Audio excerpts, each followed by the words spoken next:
you're joking, but I feel much safer among Mormons who still hold to some form of objective truth, even if I disagree with it, because Mormons also believe that I should be free to have my own sense of objective truth.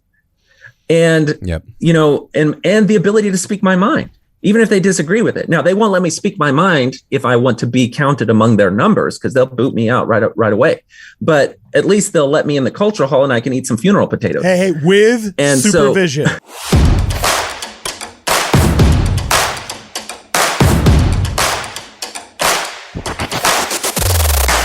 So if you're going to abandon the church because you think Joseph Smith is a pedophile, but you're now articulating your worldview on a structure built from Jacques Derrida and Michel Foucault, and you can throw Judith Butler in as well. You know, she's written a defense of the incest taboo. So like when the church was saying you've got to be wary of moral relativism, it's kind of this stuff they were talking about.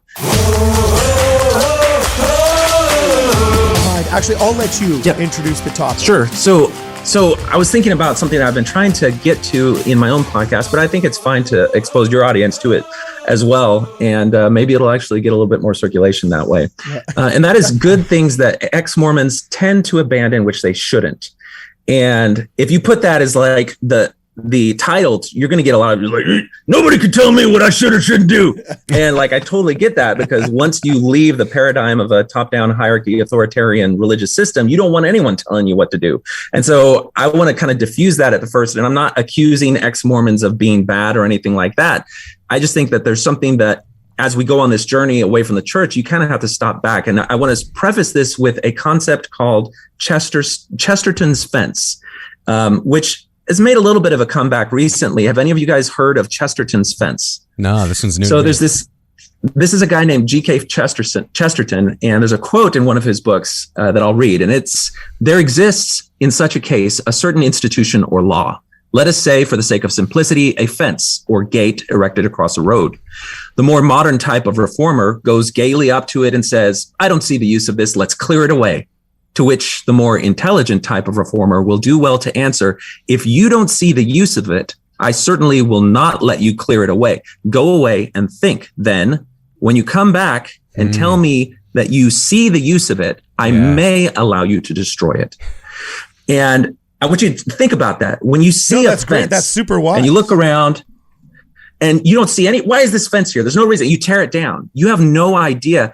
Fences get put up for reasons. Whether it's to keep resources in, to keep predators out, you know, there's a reason that a lot of different boundaries exist.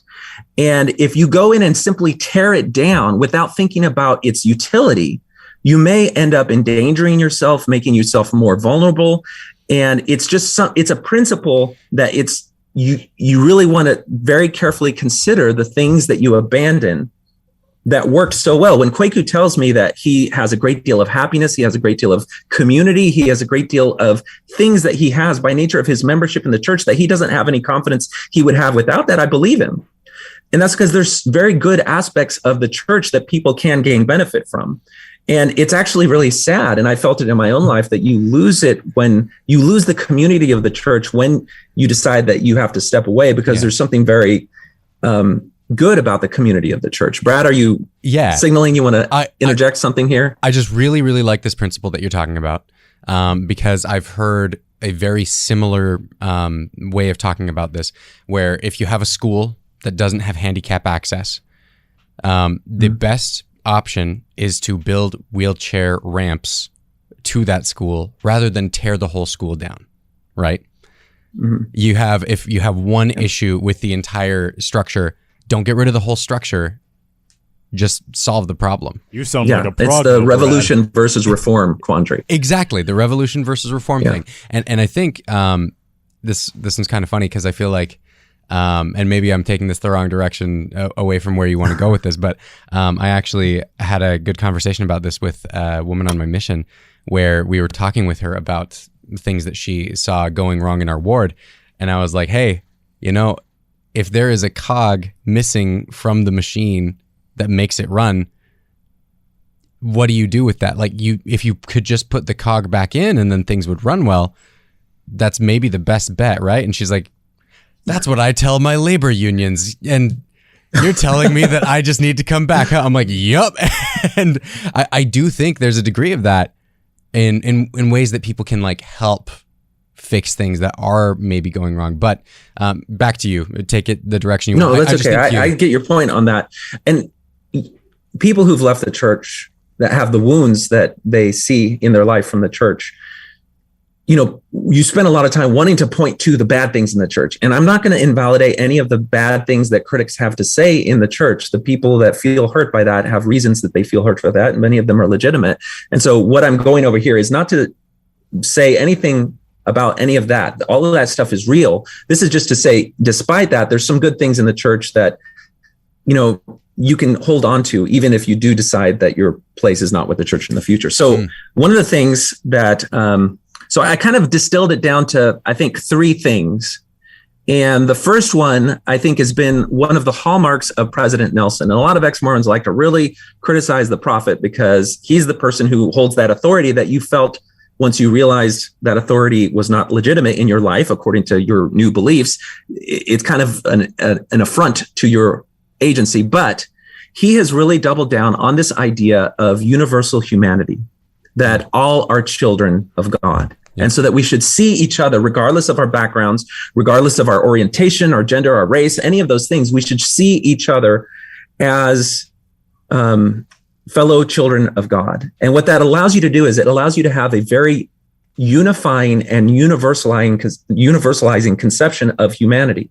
And it gives everybody a common ground to start from, to see each other as equals and to work forward in reconciliation for past wrongdoings, in a way that diminishes resentment and division, because it's all about unifying people who all have an inherent human dignity by nature of being children of God. Yeah. Now, if you leave the church, you may or may not decide to hold on to a conception of God, but that principle is still really, really important for our society. And that's why I was so pleased to hear Elder Suarez give a talk I put it on my YouTube channel. You guys may see it. It's the universalizing. I gave it the title because he didn't give it a title. It was a keynote address to a DFW group talking about human rights or something like that and religious freedom. But the framework of his talk is based on the idea of universal human dignity.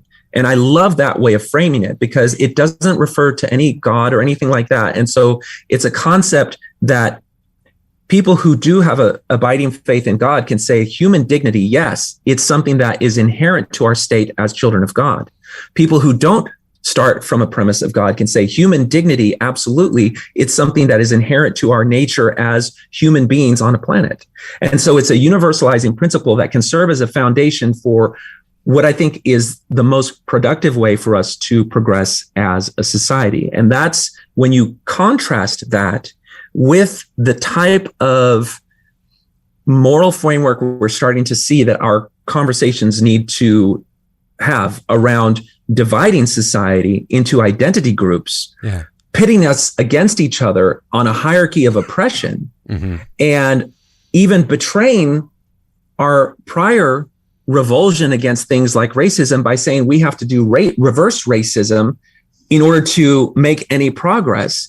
Because all of those things, when you take human psychology, game theory, evolutionary principles about how a society works together and the psychology of all the agents in the society, those are going to create greater division, greater strife, greater chaos, and are absolutely not universalizing.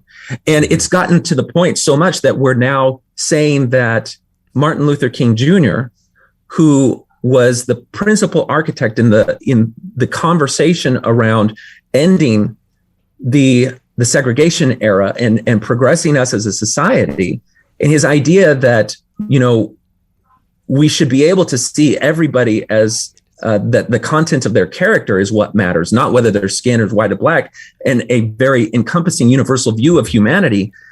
He's now demonized for that because he said, well, that's actually racist because it doesn't center identity. It doesn't center race, which you have to do if you want to operate and liberate yourself from oppressive structures. And, just look at any relationship, look at any company, any institution that starts adopting that more divisive ideology that says, no, we can't treat each other as equals. and judge each other by the content of our character. We need to first start with our positionality on this hierarchy of oppression, and then privilege some people who've been oppressed in the past.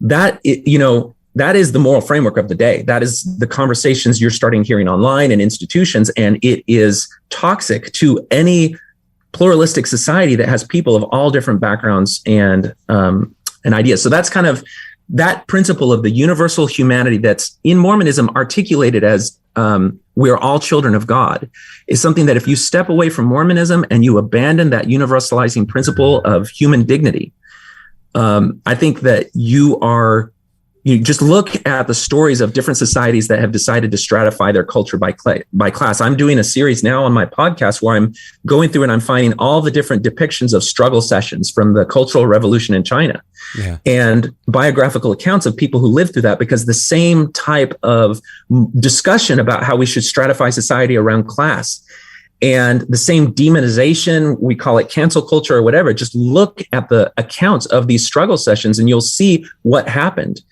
And, you talk about Nazis being bad for killing 20 million people in the World War II or whatever, and then Russia killing 50 million people. And, the Great Leap Forward and the Cultural Revolution having 100 million people or more dead as a result of that. Those are real things you have to consider when you decide that this is the ideology that you're going to adopt, because it only leads to extremism. Yeah, well, that's all well and good. And the fact that you're a straight white man who says that makes me very angry. And, No, but I totally get what you're saying with basically the Chesterton fence purpose that we're talking about here is to give a universal human dignity to everybody. That is the purpose of that fence of everyone is a child of God, and that's what you shouldn't let go of, right?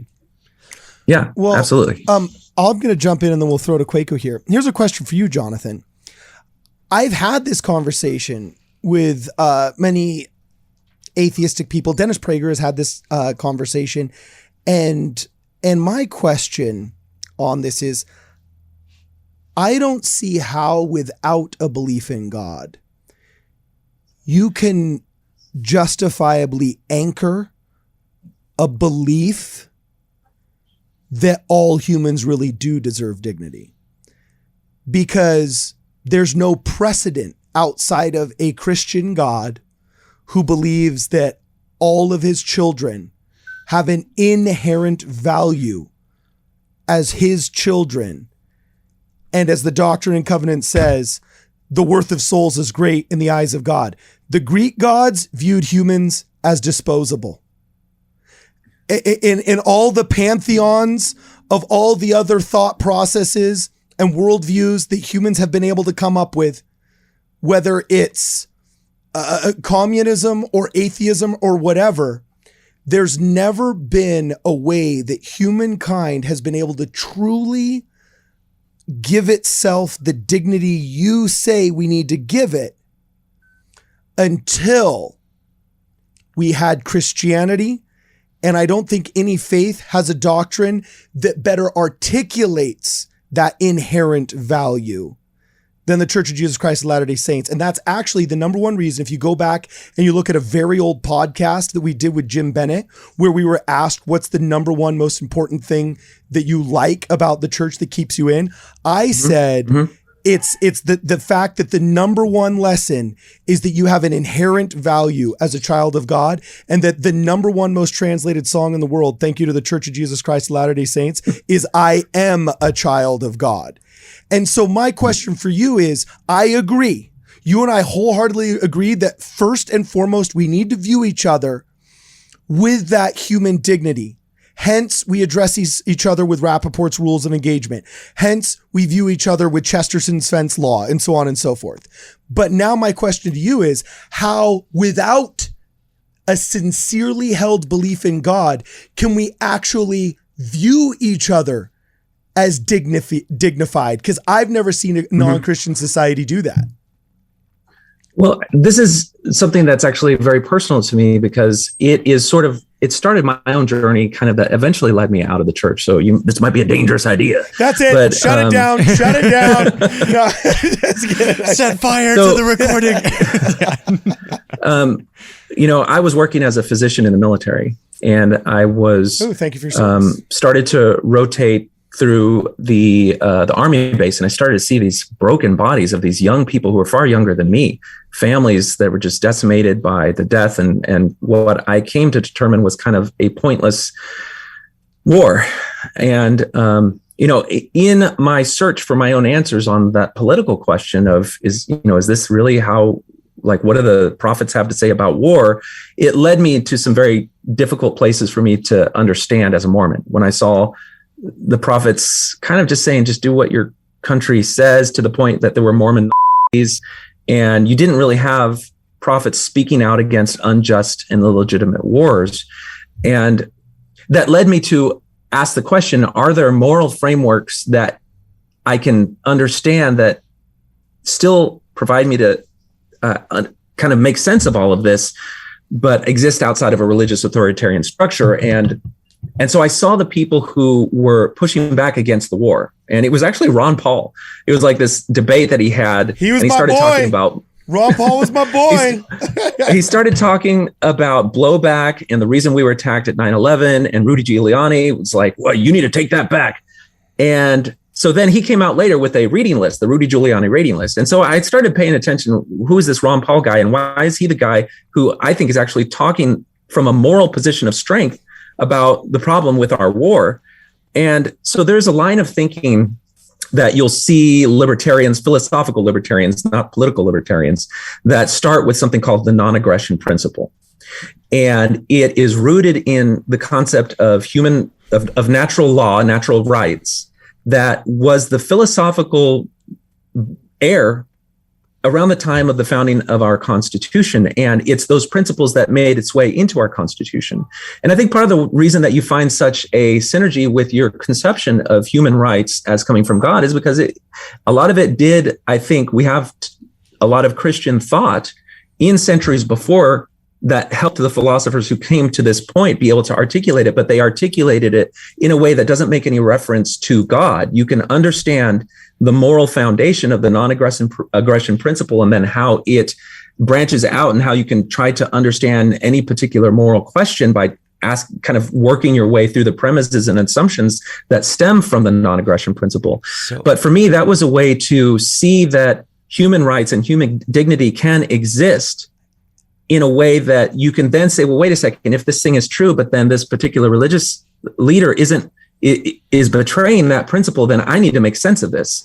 And for me, it was when I couldn't make sense of it that kind of gave me permission to look into the church history a little bit more, to look at the criticisms of Joseph Smith and everything. But there does exist a way of thinking about morality that continues to uphold the principle of human dignity that is not rooted in any religious tradition. Now, that being said, there are a whole bunch of people who start with this non-aggression principle that are very devout Christians. And you'll find in the philosophical libertarian community, a lot of them are Catholic, a lot of them are Protestant. There's just a wide variety of people who understand these principles, and then they interpret and live their life according to Christian values that reflect those principles. And it's very synergistic to do that, because the non-aggression principle is formulated as something like the golden rule. And there's just so many different moral downstream effects of the golden rule that if you want to say, okay, well, really, really root it down, how, and you'll find philosophers who will say, well, the non-aggression principle is inherently contradictory, and so it's no real moral basis. The thing about philosophy is that you're going to find, you can't really talk about it because somebody's going to say that you've betrayed some moral principle according to some philosophical, and you realize that there's just a bunch of people's opinions, but there's a utility to some of them. And I think this is a really powerful one, because when we look at the positive aspects that starting with a basis of universal human dignity has, it allows us to confront the issue of race. It allows us to confront the issue of, people who are homosexual. It just allows so many different ways for us to understand and then see things through a moral lens that is consistent. And so that's one way that I approach that question. So I think that's a very solid answer. My concern with it still comes from the idea with the Chesterton's fence analogy, right? You have the fence there, you have the purpose of the fence is to give everyone universal human dignity. I think that when you remove God from the equation and you remove that we are all children of God and the implications that has and how eternal we are in nature, the way that C.S. Lewis talks about how like we could be talking to somebody, anybody we talk to could one day be the highest, most holy being that we could possibly envision, or the most horrible, like cretinous person ever, right? The eternal potential that we have. I think when you lose that and the idea that we are children of God, we leave the fence there, but we get rid of the foundations of the fence, right? You get rid of the concrete, keeping the fence in place, and it makes it much easier to knock over. I do believe that it's still better than not having it there, but I do think that it makes it much easier to knock over. I do think that's what's happening with a lot of the woke ideology stuff that we see, where people start even from an idea of universal ideology. It's very simple to then knock over that fence just a little bit to say, oh, but you know. No, I see your point on that. And I think that's why you'll find in the ex-Mormon community a lot of people who don't really start from a philosophical, moral foundation of, I need to figure out this idea first. They simply just throw away the church, and then they don't think through the philosophical underpinnings of that can exist outside of a claim of divine authority. So those are the people that then lose the universalizing human principle, because they just if the church says that that's the way it is, then I'm going to abandon that, and then I'm going to go with this other thing. And they never think about the fact of that. Now, if you start your journey by trying to explore those moral principles, then you're not as likely to do it. But on the question of, well, it has to start with God, and there's no way to conceptualize it out of God. My response to that, as I gave to Cardin's statement, is that there does exist frameworks that exist outside of God. Oh, but we have a lot to be thankful for of the academic and theological tradition of Christianity for finding some shape and form to those principles that then could exist even independent of God. Because I hear you on the good parts of the God thing, but the thing is, you're saying that from the Mormon safe space of God and your conception of God, but the principle of God allows other people to tie God and say, yes, we're all children of God, but some people are more children than others. And so, there are people. And I would say they're just wrong, claims, right? Exactly. But if you can make the claim that they're wrong on a philosophical basis that doesn't extend to any religious authority, there's power in that, because it doesn't matter what space you span in, you can claim you're wrong. But if you say that they're wrong because Joseph Smith says this and this, and all the prophets say this and this, then people are going to say, well, that's just a competing religious ideology. And but I don't think it's just because Joseph Smith says it. I think it's because God is our Father beyond any religious revealed authority. I think that's an eternal truth that goes, and that's a brick in your way of thinking that may not exist in somebody else. That so keeps if you try to confront that, then from getting knocked over. Yeah, can I interject here? I follow. Sure. Do you guys know what PIC is? PIC. Mm-mm. PIC is philosophy is cringe, and I follow that because I lean in like I have something pointed. Was that a Kwaku hand grenade? You guys just hey. Seriously, I feel like people. No, the thing is, I agree with it. I mean, that's the problem. All that woke stuff that you're talking about is the fruit of cringy philosophy. Well, I mean, we get together and we discuss all these hypotheticals over and over and over again about, religion, religion being involved or not involved in certain things. But I tell you, I have these moments where I agree with so much of what you've said today, Jonathan. And so what I get confused about is you recognize the fragility of a society that we enjoy, the fragility of Western principles. These are great things we enjoy. We like how our society runs. We like what it's based upon. And we also understand that other gods, and when I say gods, I'm not just speaking scripturally. I mean Kim Jong-un as a god, right? I'm talking powerful institutions or ideas that wish to disrupt the fabric of what we love. When those things come, and we have taken the Judeo-Christian ethics, morality, and belief, and yes, even the superstition, away from society, I think we're already showing that we don't hold up by ourselves. It literally just takes 10 angry, pierced up, blue-haired art students at a university to totally upend curriculum and get established academic professors on tenure hiding under their desks. Okay, Yeah. we have this Judeo-Christian history. Regardless of if parts of it suck, right? Some of the reverends were stupid. Some of the apostles were boneheads. That's just the way it is. I fully recognize that. But we're already seeing what happens when we say, okay, well, we can appreciate the values they taught, but we don't necessarily need the superstition or the dogma that goes along to it. I think you do need the dogma and the superstition, because we've already tested out these past couple years and removing that.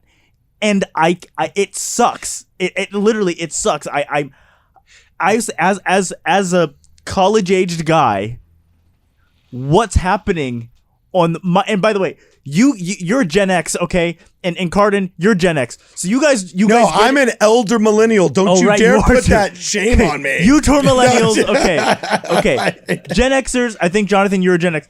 You guys get it, but also you don't get like I'm in the crossfire. Like, it's worse than you think. And I'm just saying, I don't care if you come back to my church. Be a Presbyterian, a Catholic, whatever. But good grief, you need some Judeo-Christian dogma, because I don't think the strength to fight against the foreign gods is actually strong enough right now. I think you literally need that magic. And we're getting our asses kicked.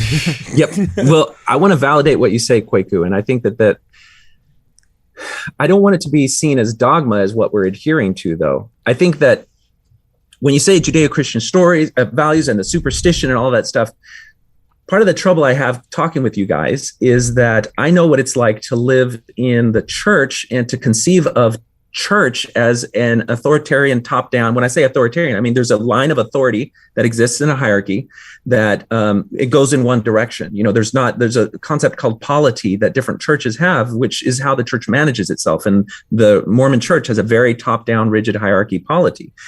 And that's not how other churches are necessarily. There are some that exist that way, but there are other churches that exist in a paradigm where, like in one of your recent episodes, Kwaku, you mentioned that you left the Methodist Church and no one was like, persecuting you for that. And you didn't feel the need to start a podcast called, Methodist Expressions or whatever.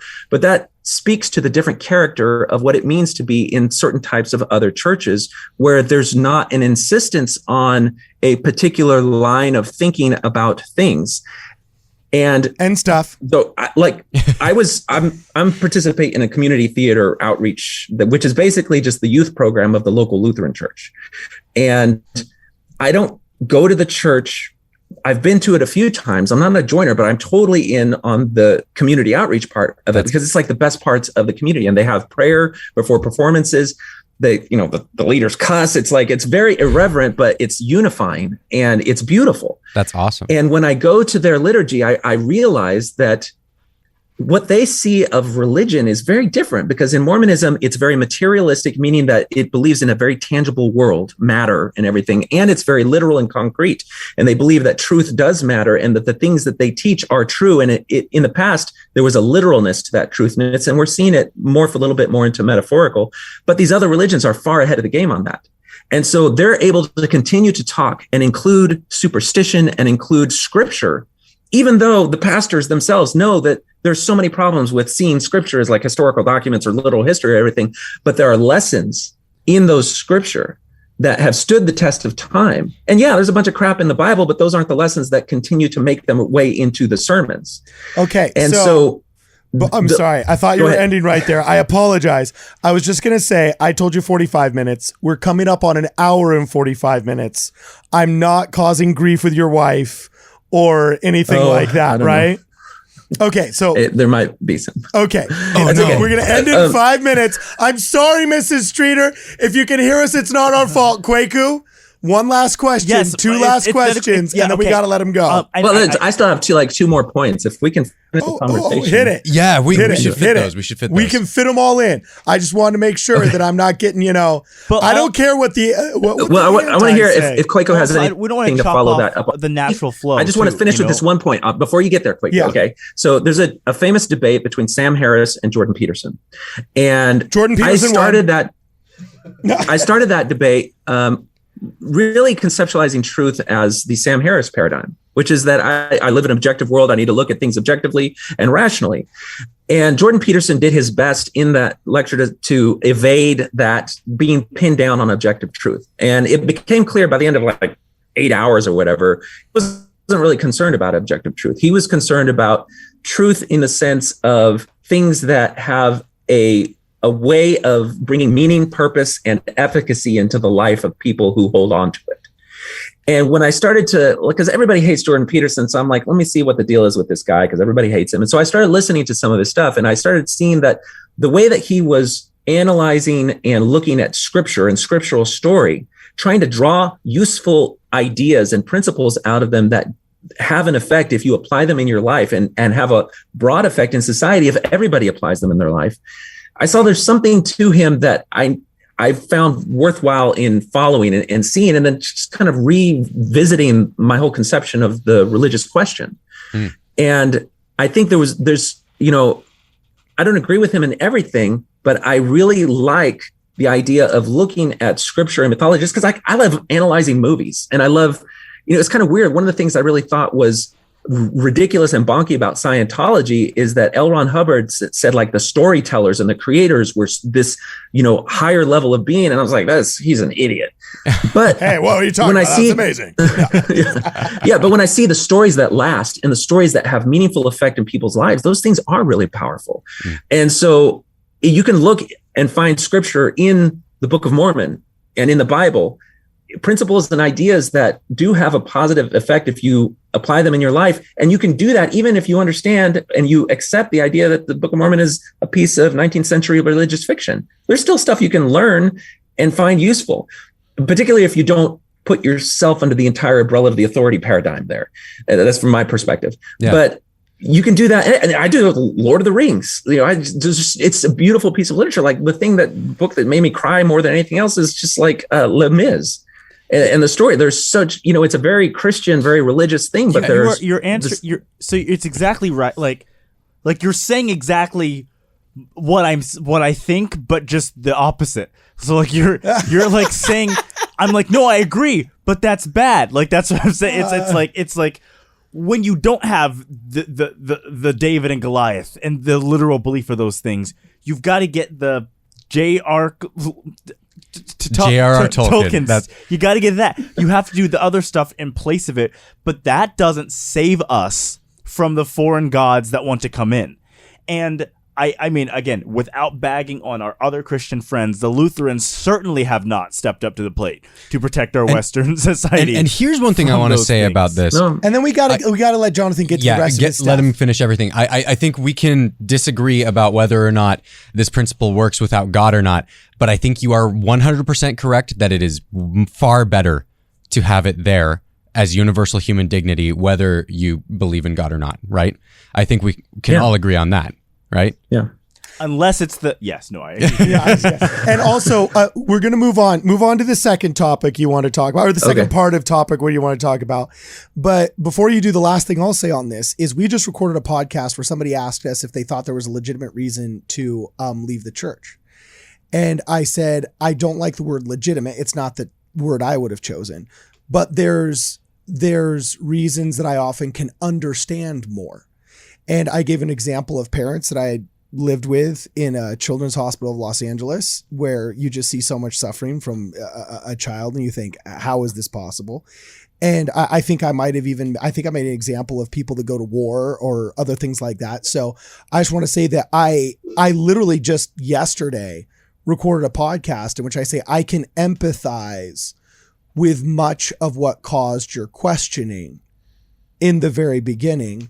And that was beautiful. And I thank you for sharing your story with us. Now, you're wrong. And you're probably a bad person. No, I'm just kidding. I'm going to say we would probably. I knew you were going there. Yeah, exactly. But now, I would love to have a debate with you because both of us have been through excruciatingly difficult things in hospitals, mine with my daughter, you with soldiers that you loved. You know what I'm saying? And I do think sometimes there's just situations you're in where I have zero judgment for what you went through. So I feel grateful and honored that you shared that with us. And I very much actually do see a lot of where you come from. in this regard. And I want to know what's this second thing? What's the second? Okay, so what's the second? So the next one, you're on a roll. The heading that I put the next one is called "Seeing the Good," and I want to start basically with the last stanza of the 13th article of faith, which is that if there is anything virtuous, lovely, or of good report or praiseworthy, we seek after these things. And I guess I need to kind of take you on a journey because there's something very alluring of tearing things down, of criticizing, because when you can point to something and say that's wrong, there's a rush of moral superiority that affects your psychology, and it makes you feel better about yourself because you have pointed out to something wrong. And when it's wrong and somebody else is being hurt, then you're defending somebody who's oppressed. That also feels good. There's a chemical reaction in your brain, a sense of ego that comes in. And if it's part of your own story and liberating yourself from something that you now see was hurtful to you in the past, there's a personal catharsis that goes along with it. And the start of the journey of Mormonism does involve you kind of figuring out, wait a second, if I now conceptualize Joseph Smith as this different thing, I have to go through and analyze every single aspect about what I thought was real and what I thought was good and right and from God and what it means. And you start to be vocal because you want the validation of other people understanding why you're leaving, because you still want to see yourself as a good person. You want other people who respect you to understand why you leave. And it usually ends up with a lot of people just posting like crazy. I did it myself. This is why that's wrong. And then you go out and then you start to see different ways that people have taken this concept of criticism, and they have made a brilliant art form of it. And they're able to do it, and they can find something wrong in everything. Yes. And that has taken over, and criticism and skepticism are two different things. I think Uchtdorf has a famous talk where he invokes these two things. And, his idea is that, we can't be cynical and skepticism, we have to be careful of. But the thing is, I want to focus on both cynicism and skepticism are important concepts to wrestle with. Cynicism, where you're going to assume something bad about someone and start with that as kind of your baseline assumption. There's a protective element of that. Like if you want to protect yourself from abuse and manipulation, you don't want to be taken in by some scam or something, you have to have an element of cynicism where you say, wait a second, this person could be trying to take advantage of me, or there could be something amiss here, and at least pose that question and then be wary of it. But if you take that cynicism and you ramp it up to 11 and you apply it to every dimension of your life, then suddenly, how are you going to live with people when you're automatically assuming that something, when the act of opening a door for someone, wait a second, that's sexist. That degree of cynicism ramped up. And this is where there's this phenomenon that I guess you're not supposed to say, which is that, feminine Mormon housewives took the internet world by storm. And I think it really captured a lot of the feelings that exist in Mormon women who are dealing with all the things that go along with that role. And it's a very, there's kind of a Mormon mom thing, as much as the church doesn't want, you could be Sherry Do. And it's like, there is kind of a way that women are raised and conceptualize their life in. And there's kind of a pattern. And if you don't fit that pattern, you're kind of on the outs. And so there was a period of time on the internet where a lot of women were starting to explore the ideas of feminism and look at their life in Mormonism, the culture and teachings of the church in Mormonism through the lens of feminism. But the thing is, feminism is not like one thing. Like there are multiple waves of feminism, and each subsequent wave incorporated more philosophical jargon and assertions into them that completely upended the way that women could conceptualize themselves and their lives. And so you could just Google first wave, second wave, third wave, fourth wave Mormon feminism and look at the different ideas. Because by the time you get to fourth wave Mormonism, women disappear because the entire category of women is now considered oppressive. You mean fourth wave feminism? No. Fourth wave Mormonism. We deleted women because God told us to, Cardin. No, you're totally right. Okay, but so imagine that you are a married Mormon, a married Mormon woman, and you start exploring these ideas, and you really agree with a lot of it. And then the people who articulate it start to invoke different philosophical figures that have made really powerful and effective arguments in the landscape of feminism that transcend now and go through these different waves. So suddenly the feminism that you thought you were fighting for, a kind of general gestalt idea of equality, is no longer what they're talking about. Yeah. And soon you're given all the tools that you need to interpret any given action as oppressive to you because of your gender. And so you're married and you're in a relationship with a guy who, let's say he's not really that, I mean, he's just like an average guy that's not, he also wants to be equal and is not trying to oppress you. You've been given a framework to look at the mere existence and anything that he might do. You are given the vocabulary to say that is oppressive and that is sexist, even if it's not his intention, because intention no longer matters. Only the way you interpret it, your lived experience. Intention's gone. Impact is the only thing that matters. Yeah. And you've been given the tools. And as much as you guys probably don't like to hear it, the idea that the prophet can say that saying the word Mormon is a victory for Satan, he's giving you a tool to now take offense in the same way that these philosophers say something. I think now if someone says Mormon, you're misinterpreting his talk though. So I get where you're going with it, but he was saying divorcing the idea of the Church of Jesus Christ of Latter-day Saints from Jesus Christ by using the term Mormon is what is the victory for Satan, not just using the term Mormon. So I do see people. Okay, so I see people saying, the beauty doing what you're of saying. having an idea that you can point to a specific, but then if you look how Mormons interpret it, just read the comments. Actually, we don't like to be called Mormon anymore. That's actually as bad as the N-word.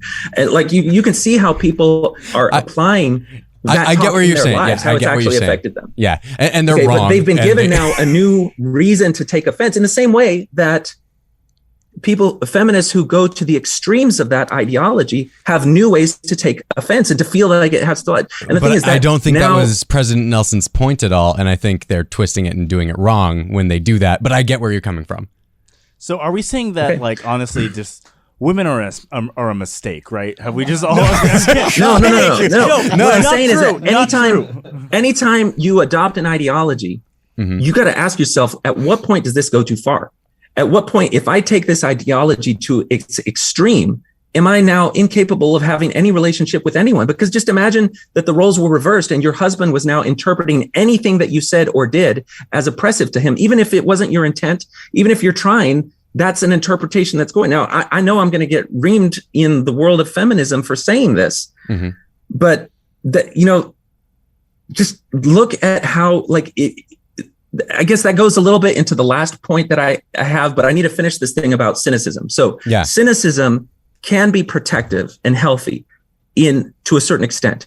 And it also can be destructive and divisive if you take it to an extreme. And that is in many different facets of your life.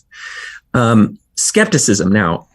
You have to have. Is this topic number 3? Is number 3 skepticism? No. This is cynicism and skepticism are both under this heading of too related seeing to the good. Okay. Yeah. Cool. You have to have some standard of truth. You have to have some way to legitimate claims that can be legitimate. There is only personal truth, only personal lived truth. Yeah. Well, that's the thing, is that this ideology that is taken over completely destroys that at the beginning. This whole concept of epistemology, how you know what is true is something that is assaulted from the get-go. Yeah. And it's funny because once I started to see that this is what's underlying a lot of the waves of movements in our culture, I can now understand when you go back and look at the philosophers who were first making this impact in the 1960s, it now makes sense that a lot of the general authorities were talking about moral relativism.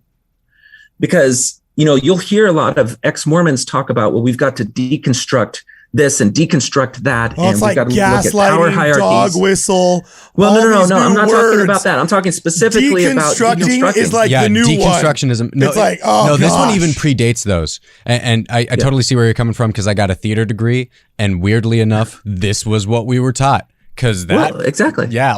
But the thing is, there's good aspects, like looking at what you believe, why you believe it, where those ideas came from is good. Yep. But when you marry it to this idea that language is the shaper of our reality and can be manipulated, and your interpretation is the only thing that counts for it, then you start to enable some really dangerous paths that you go around.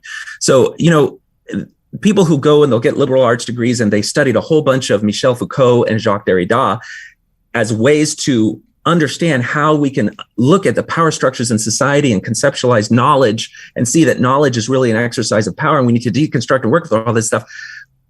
What you end up doing is you end up where just, the assault on our Western values, our Western values include our knowledge producing academic machinery where we can test claims, validate them for their legitimacy, and have people with different biases check each other so that we can have the best approximation of truth that is subject to continual revision. That gets blown away as some sort of, colonial project that we need to abandon for different ways of knowing. But that is how we have made the most rapid progress in our understanding of the world and our ability to improve the human condition as a result of it. And so throwing away those things gets to be really dangerous. But that's what happens when you take skepticism and turn it up to 11. Mm-hmm. Like you have to know that there's ways to know things that are true and things that aren't true, but you can't just say that there's no way to know any truth at all. Yeah. And so then anything really goes. Because when you go and you look at Michel Foucault and Jacques Derrida, just Google, I'm going to do an article, a translation of this, but they signed their name to an article requesting that the French government decriminalize, wasn't it intergenerational? Yeah, that's what I was saying. What's the euphemism that YouTube will allow? I was looking for it too. Yeah, they'll say intergenerational relations. Yeah, but like you have to. So if you're going to abandon the church because you think Joseph Smith is a pedophile, but you're now articulating your worldview on a structure built from Jacques Derrida and Michel Foucault. And you can throw Judith Butler in as well. She's the one who has really brought the idea that gender is performative and detached the idea and brought this social construct of these things and put it in the mainstream. She'll say herself, it's an assertion. She's saying this is her interpretation of it, but it's not anything testable. There's no objective science to it. But, she's written a defense of the taboo. So like, when the church was saying you've got to be wary of moral relativism, it's kind of this stuff they were talking about. Yeah. Where these philosophers that are creating a postmodern world that is supposedly superior to our old archaic values, what they're saying is all these things are social constructs, it's all power dynamics, and it's all just arbitrary products of our history and social. And so we can change them and reshape them and remake them. And it's kind of like that Chesterton fence thing. They're throwing away all of these things that have been foundational to the stability that we've enjoyed as a society. And there are people who will argue as, no, that's not what we're doing or anything. It's like, you just have to be very careful. Yes. Like you can follow by their fruits, ye shall know them. So I know that that's something that I consider that a thought terminating cliche. It's something that you can say that's comforting, that turns you back to the church, but no. I'm saying apply that beyond the church. I'm saying apply that beyond the church 100%. So when the woke mob comes, what you're saying is, although you don't believe, you will be hiding in the cultural hall with all of us with your weapons to fight in the battle. Well, no, I mean, absolutely. You're joking, but I feel much safer among Mormons who still hold to some form of objective truth, even if I disagree with it, because Mormons also believe that I should be free to have my own sense of objective truth. And, and the ability to speak my mind, even if they disagree with it. Now, they won't let me speak my mind if I want to be counted among their numbers, because they'll boot me out right away. But at least they'll let me in the culture hall and I can eat some funeral potatoes. Hey, with supervision. With supervision. I got to have a high priest next to me the whole time to make sure I don't talk to any kids. Well, I mean, Jean-Paul Sartre and Simone de Beauvoir, and these people I learned about in my BYU women's studies class. We were assigned man-hating 101. I called it. We were assigned feminist icons the thing is, to do projects on. I was assigned Simone de Beauvoir. I was about to be president of BYU Democrats. I was super excited for this, and I was doing all the research on her. I was like, I am the best male feminist around. My jeans were as skinny as they've ever been. I was the best male feminist on campus. I learned she was a pet, right? Like that's what I learned. And that whole thing made me go, I mean, aside from the church, made me think, okay, a lot of these postmodern ideas that are being pushed, is it worth reading her essays if I know, based on her personal life, where some of her goals are? And so I apply that to a lot of the ex-Mormon podcasters. Modern apologetics. Right? I'm not calling them diddlers, right? I'm not saying they're doing that. But what I'm saying is, I think you should be able to someone's personal life. I don't think we are strong enough as human beings to truly detach our personal life from our worldviews and our philosophies. When you're pushing a certain worldview, you can't pretend as if your personal life has no bearing on it. And this is the reason why I'm super weary of John Dehlin. I'm super weary of Mike Norton. Everyone is Mike Norton. I'm super weary of some of these guys because I look at what they do in their lives and I go, I do not think you are credible enough to be speaking about healthy marriages. I do not. I think, I totally agree with you, Kwaku. And I think that I don't agree that it invalidates something that someone would say, but I think that it's part of the calculus that you have to configure. But I want to point out, this is why a lot of people don't like Joseph Smith. And if you want to see the depth to which I back that up, there's like a 3-hour podcast on the happiness letter. That if you start and you listen to that entire argument about the happiness letter and it's all cited, you may come away understanding why people would apply that same analysis to Joseph Smith and decide to reject him as a prophet of God.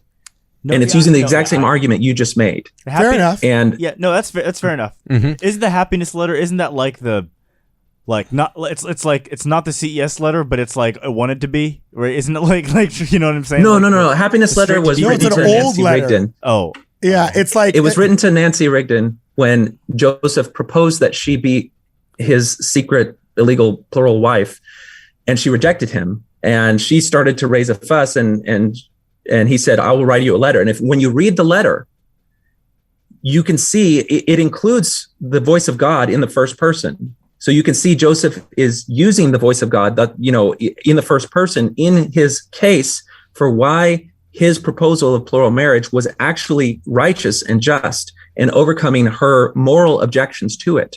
Oh, man. And so I'll just, if you want, you can just Google Nancy Rigdon happiness letter and you'll see a 3-hour podcast that goes into the background because she has a long history with him. Like he was involved with her when she was like 9 years old or something. And it went a long ways, but what's number 3? That would give you a sense of why someone would reject Joseph Smith. Yeah, so on that same ground. We're coming up on number 3. I think what I'm going to do recap number 2. Oh well, I need to close this loop. Recap number 2. Sorry, I thought you did. Close that loop, baby. No, that's okay.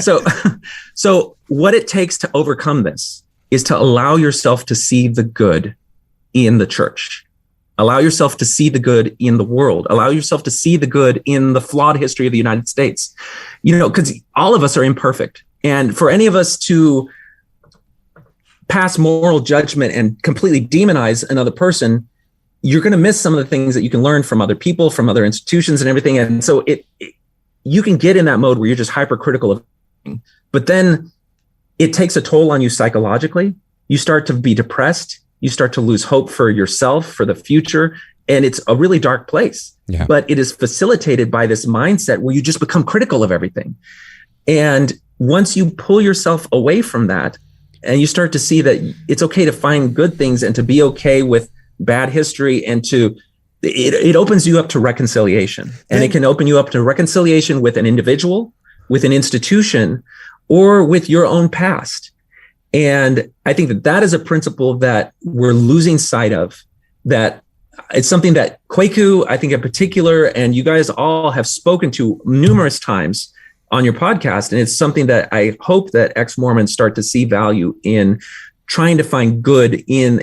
I'm not even talking about just the church. I'm just talking about in your entire outlook, even things that aren't perfect, because there's a puritanical impulse that religions go through. And one of the reasons that religion is a safer space is because they got through their puritanical impulse in the back. And the solution to it was, well, nobody's perfect. Christ is the only one that's perfect. So we can't condemn each other and put ourselves up as perfect. Like if you're among people who have that as a baseline, then it's a lot harder to have people canceling you and making, puffing up their chests on social media and demonizing you without realizing that that it's like the struggle sessions in communist China. A lot of the people that were doing it later found themselves struggled or sent off, because that Motes and thing beams, is a right? circular firing swag, and it eats things up. So then I guess before we move on to subject 3, I'd have one question for you about a practical application of this, Jonathan.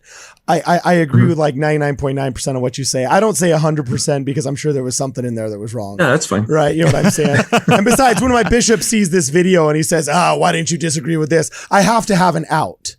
So that, you don't get, I accept it. You know what I'm saying? No, I'm just kidding. But dang it, curtain, I just can't get through to you. yeah. But then I guess I'm going to try and put this into a practical application. You sound a lot like a friend. Now, I don't want to call him an ex-friend. I'd like to think we're still friends, but a strained relationship due to his multiple woke versions of a lot of the philosophy you've talked about, having lost a faith in God, right?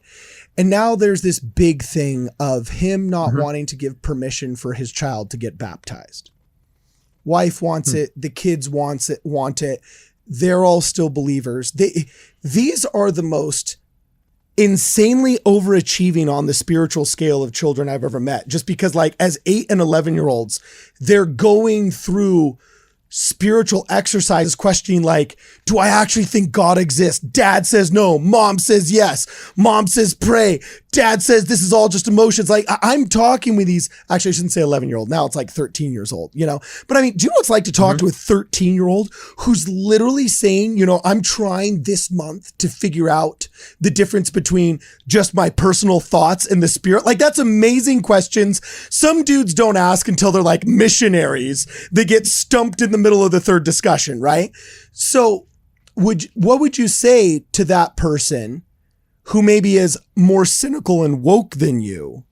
Would you say in that situation, like, hey, I think it's a good thing to let our children get baptized, especially if they want to?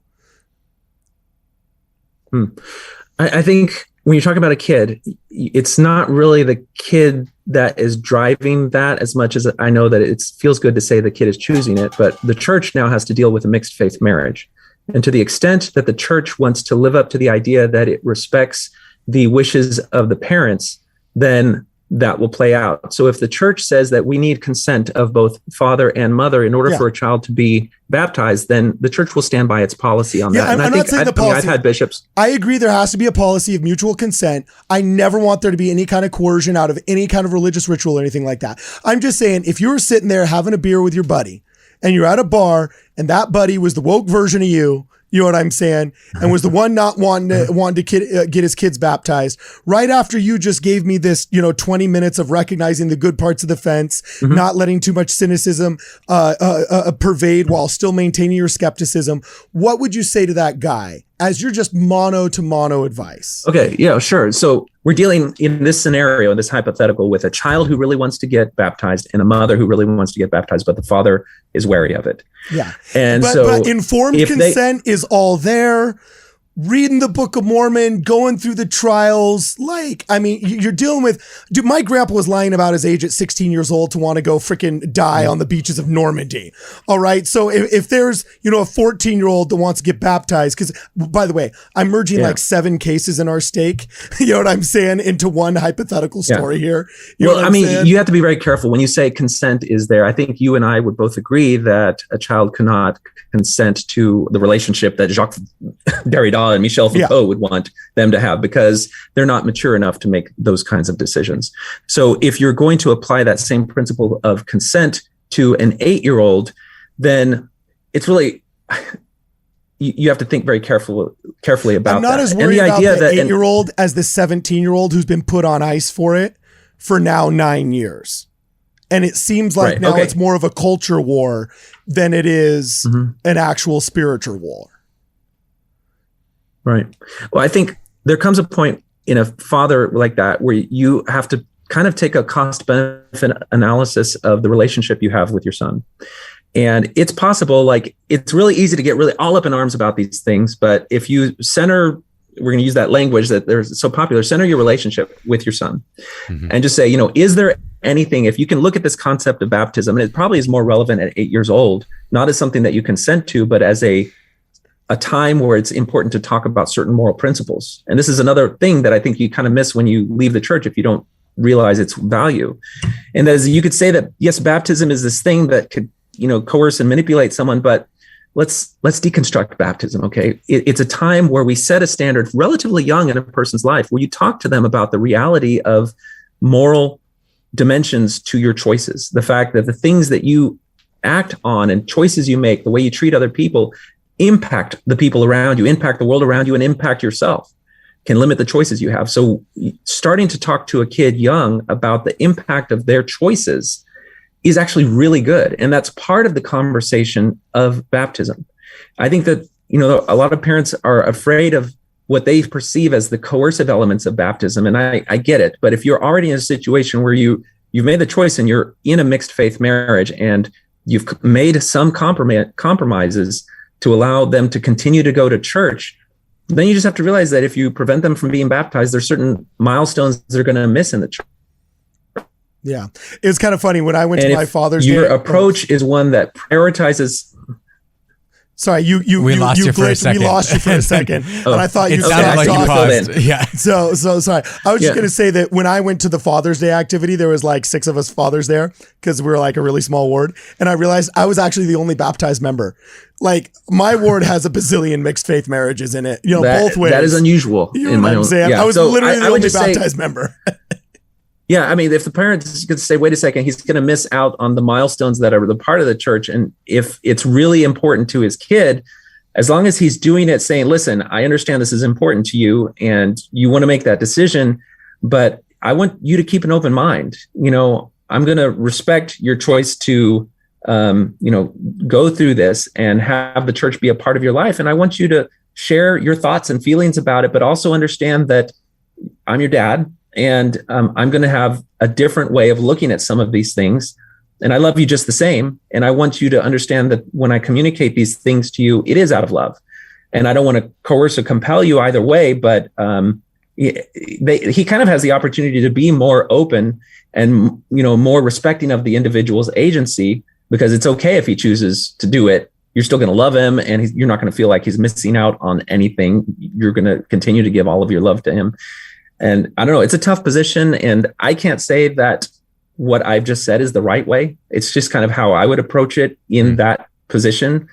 But I can definitely relate to someone who says, I really need you to give us the exact objective truth of the only possible answer in this hypothetical. You're right. You're totally I good. love everything you say. And we're going to have to live stream here, hopefully a practice stream in the next, 10 minutes. So in the next 5 minutes, can you hit number 3? Yeah. Can you hit number 3? Well, number 3 is an extension of both of the first ones, and that is forgiveness and grace. Sweet. The concepts of forgiveness and grace sound like you're talking about some sort of religion. They sound religious, just the idea of forgiveness and grace, but they are interpersonal dynamic principles that are so powerful because none of us are perfect. All of us are going to hurt people we love. All of us are going to make mistakes. All of us are going to fall short of some personal idea. And we're going to have people in our lives hurt us.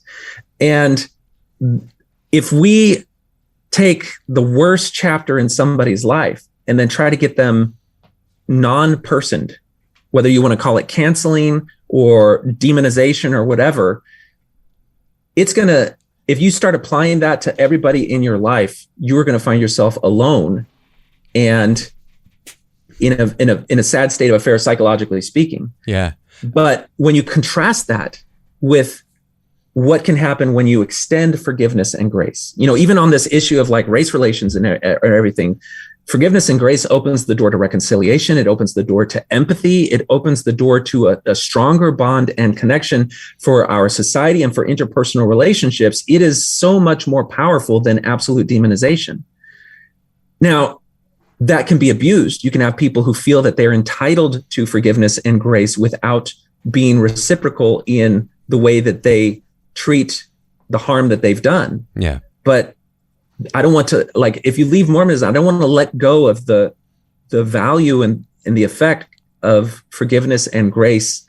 And even you could say, well, Streeter, you should show forgiveness and grace to Joseph Smith and the church, why are you leaving or whatever? It's to extent I do, but there's a difference between forgiveness and grace for somebody's personal failings and then taking as legitimate their claim to speak for God. Those are two different things.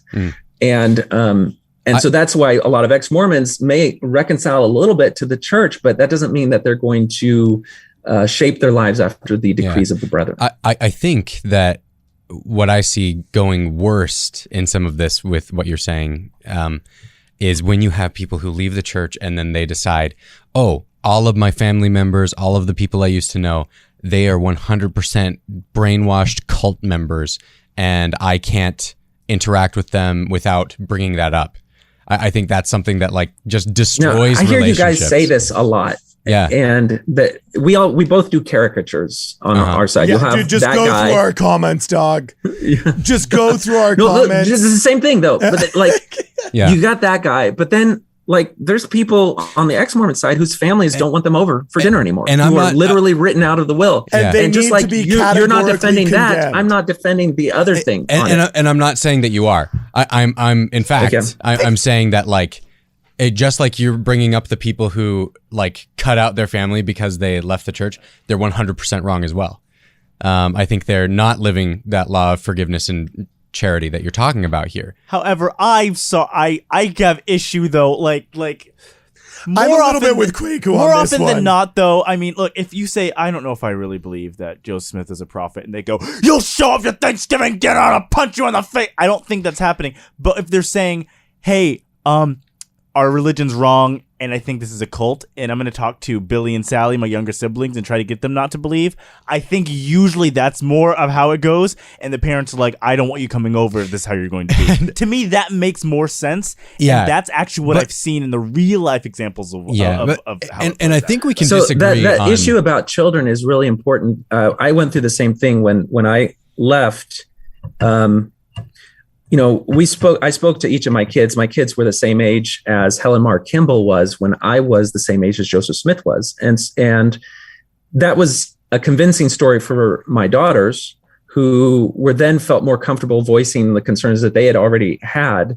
And we as a family decided to leave the church, but we got people sending private messages to my daughters saying, if you want to talk about the church, I'm here for you. You don't have to, I know your parents have chosen to leave, but we can have our own conversations. And when I decided to leave the church, I unfriended all of the young men who were still minors, because their parents are the ones who are the stewards of their religious upbringing. And it's not my job to intervene in that, if they want. I've had a few of them come back to me afterwards and talk to me about their feelings about when I left and what that did to them, and then how they went on their own journey later, unrelated to mine. Yeah. But I think it's a little bit difficult in a family dynamic where you may have a teenager who's like, I read the CES letter and now I'm going to talk to Susie about it. And that's kind of the things where if you're a parent and that is part of it, you better immediately start studying, start understanding, and figure out this stuff. And you have to apply Rappaport's rules to your kids. And you have to understand that the reasons that they may have problems with it might have some degree of legitimacy. And you may feel that it's still your role to see to their moral upbringing, and you define that in Mormon terms. But, your goal as a parent is to shepherd your kids into adulthood, imparting as much of the, what you've learned in life as you can to them. But once they're going to get to adulthood, and it's not like you're completely dominating them and then they turn 18 and then you let go. I mean, you're shifting agency more and more from a toddler who's completely dependent. Okay, we've got your face back, but we can't hear. And they're completely hammering on the family. And that's where, Mormons are really good at being loving and understanding when they're able to apply that in these situations. And it may just be like you guys brought up that video with Chelsea Dissenter talking to her dad, and her dad saying, I can't love you, and the pain that's there. And that's kind of in that mode. And the thing is, there's wounds on all sides of that, and it's messy, and people are going to do things that later they're going to reflect on and say, I wish I didn't do that. And I didn't need to do that. And particularly like when you're in that anger phase and when you're in that, you just want to lash out. Yeah. Hopefully the parents are mature enough. Yeah. Now that my kids are getting older, I realize there's a lot of times where your kids go down pathways that's part of their journey where you totally don't agree with it. And you think they're really kind of getting themselves derailed from something stable, but you just kind of still love them through that. You're always there to be there if they end up, and things will soften with time in a large number of things. And if you as a parent meet that type of criticism and condemnation with just as fierce cutting people off, you're going to have a harder time repairing that relationship in the future. And so that's kind of, I just want to look at the relationship. What can I do to maintain it and repair it even when we go through these bumpy times? I totally agree. And that's forgiveness and grace. Yeah, I totally agree with the principle of forgiveness and grace for sure. We did lose you for part of that. So yeah, it's all right though, because I think you reiterated yourself. We lost you just for about 10 Well, seconds. hey, I'll send you my recording because I think my recording might have it. I don't know. Oh yeah. Oh hey, there we go. Cool. We'll see. Great. So anyway, dude, we got to go. Unfortunately, this is 2 hours and 22 minutes in.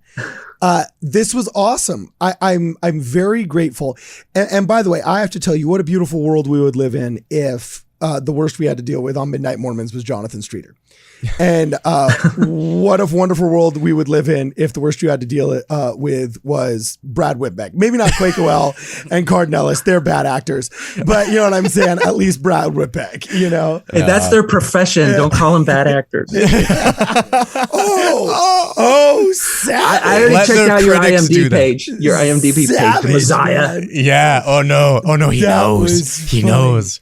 Even though the beard is gone, he's seen through. Hey, dude, so you want to know what? I'll just wrap this up with a simple invitation. First off, I loved everything you said. Second off, I loved how you said it. And third, let's keep talking. Let's keep the conversation alive. I'd love to dive deeper into some of the details of your misperceptions of history. But no, I just kidding. Well, hey, I have a standing invitation. I did a thing before where, like, I try to get, if you can watch the happiness letter thing and dig into it as deep as you want to, or whatever, then come back and make a defense of Joseph Smith and contextualize it and demonstrate it. It's hard to know what I'm talking about until you actually watch the thing. Well, I'm very just so interested. you know, I'm going to make that defense, except for, you know how like parents will teach their kids how to bear their testimony in primary or how to say their prayers, and they'll be like whispering in there next to them. I'm just going to have Brian Hales. Just, you know, whisper in your ear. Barely off screen where you can't quite see him. You know what I'm saying? Just saying stuff into my ear because he's far more knowledgeable than I. Can I give a critique of somebody who just my social media platforms I consume are TikTok and Instagram?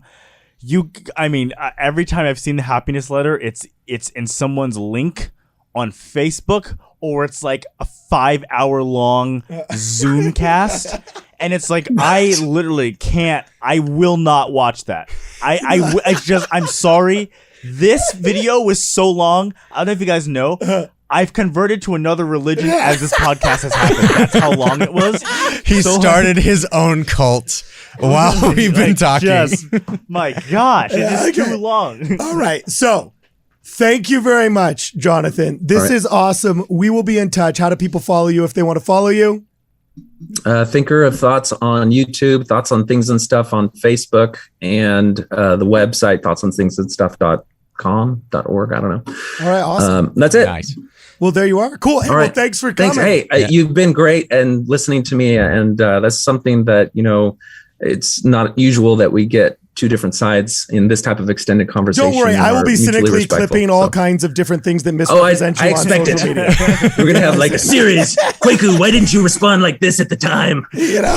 We'll just cut it up so that your face is like facing different directions, so that it makes you say things completely opposite of what you said. All right, man. Thanks for coming, guys. This is Midnight Mormons. See you guys in the next podcast. See you, man.